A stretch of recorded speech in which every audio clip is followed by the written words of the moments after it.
Bismillahirrahmanirrahim. Assalamualaikum warahmatullahi wabarakatuh. Perkenalkan, nama saya Amelia Nuria Ratri dari jurusan Bimbingan Konseling Islam, kelas BKI 7A. Di sini saya akan menjelaskan mengenai bencana. Nah, bencana ialah suatu gangguan serius terhadap masyarakat yang menimbulkan kerugian secara meluas dan dirasakan baik oleh masyarakat sendiri. Berbagai material dan lingkungan ataupun alam sendiri di mana dampaknya ini ditimbulkan melebihi kemampuan manusia guna mengatasinya dengan sumber daya yang ada. Lalu eh, adapun tipologi bencana di sini terbagi menjadi tiga yang saya ketahui.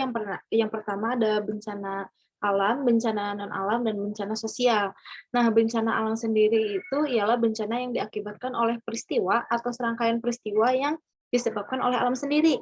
Nah, di sini itu berupa gempa bumi, contohnya tuh gempa bumi, banjir, longsor, terus kebakaran hutan. Nah, di sini saya akan memperlihatkan alam eh, bencana alam per provinsi tahun 2021. Bisa dilihat sendiri di sini bencana alamnya sudah 2.172 kejadian. Lalu di sini jumlah kejadian per jenis bencana bisa dilihat sendiri. Nah, yang merah di sini itu ialah yang memiliki kerusakan yang berat. Yang kuning sendiri ini kerusakannya sedang, dan hijau sendiri ialah kerusakannya yang ringan, seperti itu.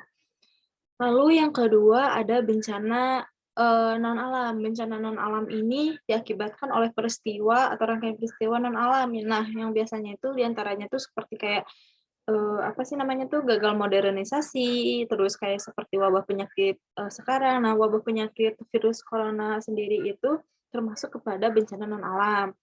Lalu yang terakhir ialah bencana sosial.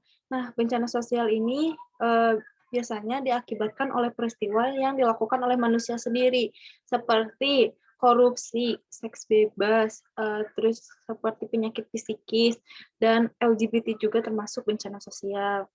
Lalu kita di bimbingan konseling Islam, apakah perlu sih gitu, apakah penting nggak sih apa masuk ke dalam BK bencana ini? Menurut saya penting ya, sesuai dengan fungsinya, yaitu fungsi pemahaman, yaitu kita tuh konseling memberi bantuan pemahaman tentang bencana dan penanganannya oleh konselor sendiri sesuai dengan kepentingan individu maupun kelompok yang mendapat pelayanan. Seperti pemahaman itu meliputi tentang diri sendiri, lingkungan, berbagai informasi yang diperlukan yang berkaitan dengan bencana dan cara-cara penanggulangannya. Lalu seperti ada fungsi pencegahan, yaitu konseling menghasilkan kondisi bagi tercegahnya atau terhindarnya individu atau kelompok yang mendapat pelayanan dari berbagai permasalahan yang mungkin timbul, yang akan dapat mengganggu, menghambat, maupun menimbulkan kesulitan dan kerugian-kerugian tertentu dalam kehidupan dan proses perkembangan akibat bencana. Lalu ada fungsi mitigasi. Nah, fungsi mitigasi ini ialah untuk mengurangi risiko bencana, baik melalui pembangunan fisik maupun penyadaran dan peningkatan kemampuan menghadapi ancaman bencana melalui penyelenggaraan pendidikan, penyuluhan, maupun pelatihan baik secara konvensional maupun modern. Mungkin begitu saja dari saya. Mohon maaf bila ada kesalahan, baik itu perkataan ataupun yang lainnya. Wabillahi taufiq wal hidayah. Wassalamualaikum warahmatullahi wabarakatuh.